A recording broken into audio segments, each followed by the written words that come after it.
What's going on, y'all? Thank y'all so much for being here. I usually don't do videos when I get off work. I be like hella tired, to be honest, and I'm like, shit, I don't want to edit and whatnot, but I don't know where all this energy came from. But I just want to say thank y'all so much for being here. I love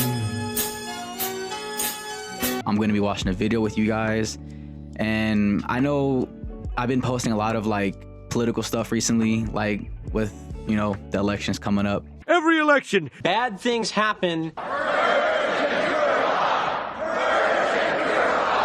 And it's a very touchy subject, so I told myself to like ease off that, because, you know, nowadays people get triggered, you know, with your opinion and stuff like that. With the whole Kamala and Trump elections coming up, oh Lord help us. I don't support either side, to be honest, because I feel like no matter who wins, there's still going to be a lot of bloodshed in Gaza and Palestine. They try to act like they're anti-war and that they are going to like stop all these killings and all these genocides happening. But will it stop, or will it stop? This video is pretty short. It's 5 minutes. It's from a very strong debater. He's Muslim. Forgot where he's from, but I've been watching him for years. He's honestly a very inspiring person to me. Like, he's kind of like one of my role models. I've been watching him since I was like maybe like 15, 16. So I don't want to talk too much. Let's get straight to the reaction video.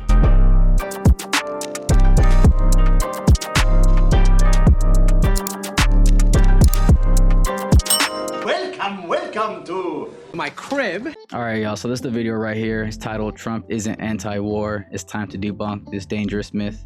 So before I continue, I just want to say that, like, I'm not hating on nobody. If you support Trump, you support Trump. If you support Kamala, you support Kamala. Just an outsider's observation. I just want to make that clear, because like I said, covering this type of material can really offend people, and I'm not here to offend anybody. I'm just here to like Trigger people. Just kidding. shed a light on some very important things. Because like I said, Kamala Harris and Donald Trump are both claiming that they are anti-war and that they're going to bring peace and all that. It's bullshit. It's bullshit. Global bullshit.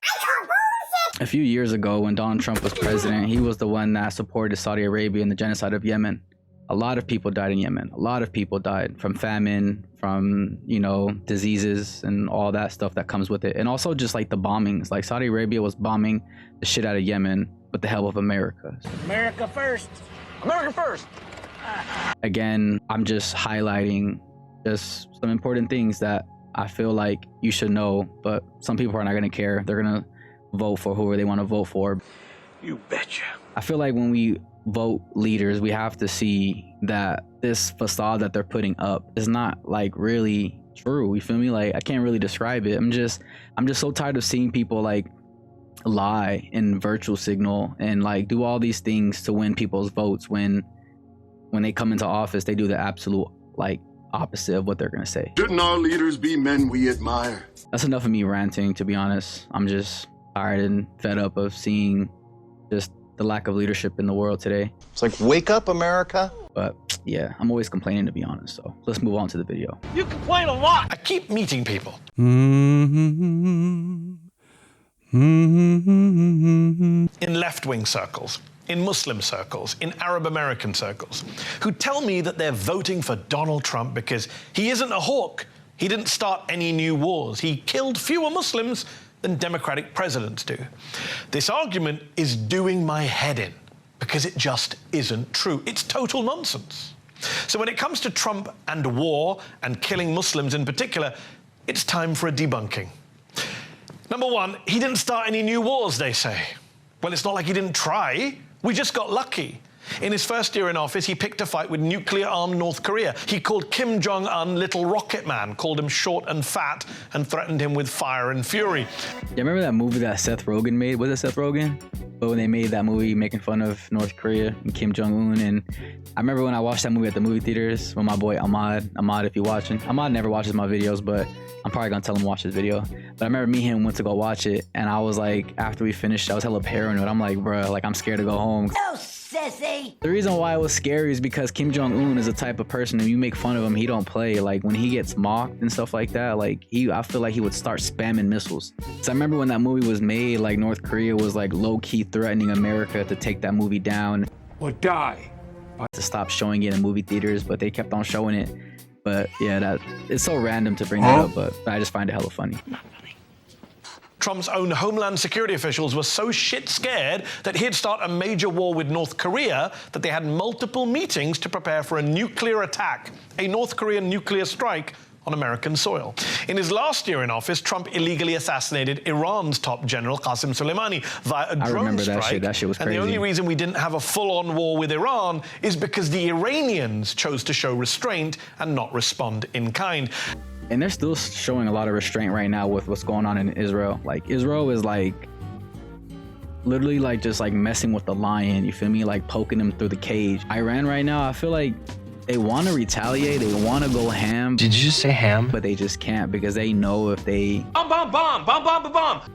show like their real power, America and all these other Western states, they're like, a big war is gonna happen. So Stop being so damn. Negative. I don't like to keep saying that, you know, World War III is gonna happen or if it's already happening, but it's just really interesting how like on the mainstream they're not making it seem like America right now is not over there in the Middle East fighting, or that there's no soldiers dying or getting hurt. Violence is never the answer. Had Iran, say, assassinated General Mark Milley, America's top general at that time, we would have been instantly in World War III as a result of Trump's actions. Let's be clear about that. In fact, Milley says Trump wanted to attack Iran after he lost the 2020 election. Trump also reportedly wanted to attack Venezuela. And now for his second term, he's considering airstrikes on Mexican soil. Mexico? Bro, he don't want to fuck with Mexico. I don't care how much power America has. Well, first off, who wants a war with Mexico? Because you're literally fighting within your own borders. Like, I know America right now, like they're over there in Israel and these other states where they're fighting, but like to fight a country such as Mexico. We do not want war. How's that for a new war? Not far away in the Middle East, but on our own southern border. By the way, this very specific and annoying claim that he was the first president to start no new war, that's just not true. Former President and Nobel Peace Laureate Jimmy Carter would like a word. And look, this whole not starting new wars thing is a distraction from the fact that Trump expanded and escalated pretty much every war that he inherited from Barack Obama. Remember, Obama famously didn't bomb the Assad government in Syria, but Trump did in 2017 and again in 2018. Obama didn't drop the single biggest bomb on Afghanistan, the mother of all bombs, the Moab, but Trump did. In fact, the number of Afghan civilians killed by airstrikes on Trump's watch went up 330%. And as writer Ben Krause points out, quote, there were more civilian deaths from airstrikes in Somalia under Trump than under Bush and Obama combined. Trump also oversaw a 200% increase in airstrike deaths in Iraq and Syria. They never talk about that Number shit, two, though. well, at least he wasn't a drone president, they say, like Obama was. Look, Obama was indeed a drone president who killed a lot of innocent people with drone strikes. But you know who was a bigger drone president? Donald Trump. Yeah, you just haven't heard about it because much of our media is a joke, and because both Muslims and the left, for some reason, have given Trump a pass on this issue. I just want you guys to know that he doesn't only like hate on Trump, like he kind of like bashes both sides. It doesn't seem like it. Here are the facts that you need to know. Donald Trump did more drone strikes in his first 2 years in office than Barack Obama carried out over 8 years in office. In fact, Trump didn't just do more drone strikes, he loosened all restrictions on drone strikes, making it even easier to kill innocent civilians. And it was Joe Biden, for all his sins on Gaza, who came along and almost ended the drone war without much fanfare and without much credit. Number three, well, at least Trump didn't do a genocide like Biden did in Gaza.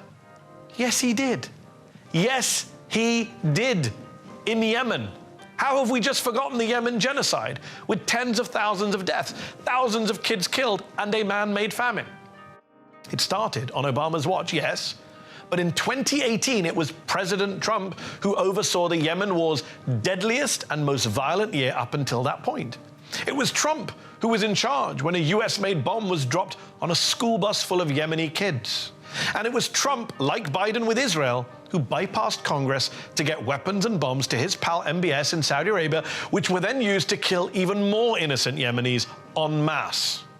The saddest thing about the genocide in Yemen was that it was barely covered. Like, yeah, I just remember just hearing about just the genocide, and like I said, on media, they wasn't really showing it. Like, the only way you could watch videos is if you like follow certain people that actually live in Yemen, or if you like go through these other websites, but like the bloodshed there was terrible. Like I actually know someone from my family. He wasn't really a family member, but he was someone really close to us, and he had some kids and everything that lived here in America, but he went to Yemen to go visit his, family, and he got bombed like during this time that we're talking about.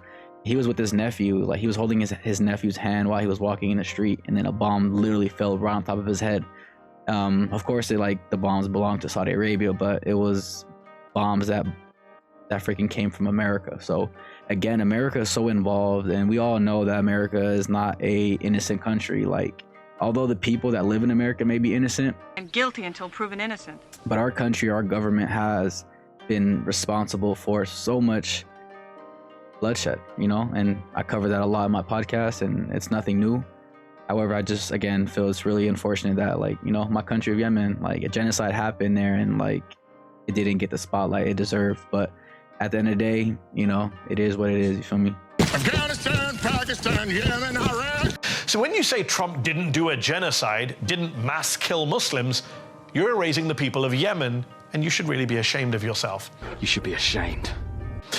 To be clear, Trump did try and start new wars, expanded old wars, increased drone strikes, and helped do a genocide in the Middle East. He also supported the invasion of Iraq, wanted America to steal Iraq's oil, and pardoned and praised American soldiers convicted of war crimes in Iraq. He's the president who ramped up the defense budget and surrounded himself with neocon hawks like Mike Pompeo, Mike Pence, Nikki Haley, and John Bloody Bolton. Bloody hell. And he's the presidential candidate now who is surrounding himself again with hawks, China hawks. China? China.